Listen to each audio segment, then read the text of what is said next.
बच्चे को भूखा मरने से बचाने के लिए सी डॉग की मां को उसे कुछ समय के लिए अकेला छोड़ना पड़ा। जन्म के बाद ये पहली बार था जब वो अपनी मां से दूर हुआ था। छोटी उम्र के बावजूद वो बेहद जिज्ञासु था और उसने मां की सीख जल्दी ही भुला दी। वह घोंसले में टिक नहीं पाया। बाहर की दुनिया उसे अपनी ओर खींच रही थी।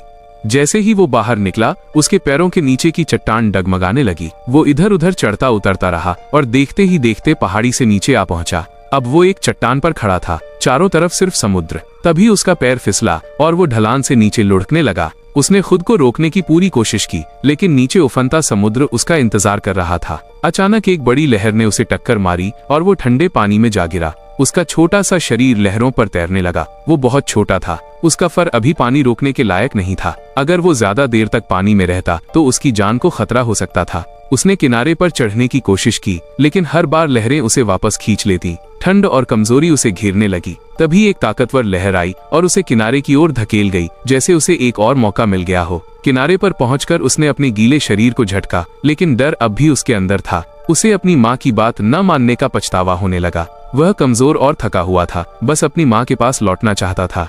लेकिन मुश्किल यहीं खत्म नहीं हुई। उसकी नजर में सभी बड़े सी डॉग एक जैसे दिखते थे। उन्हें पहचानना आसान नहीं था, और उससे भी खतरनाक बात यह थी कि बड़े सी डॉग अपने इलाके और बच्चों की रक्षा के लिए बेहद आक्रामक होते हैं।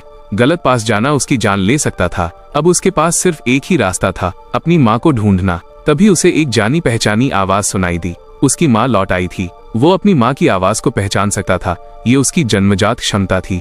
उसी आवाज के सहारे उसने भीड़ के बीच अपनी माँ को ढूंढ लिया। वो दौड़कर गया और अपनी माँ की गर्म बाहों में सिर रख दिया। वहीं उसे सुकून मिला, वहीं उसे सुरक्षा मिली।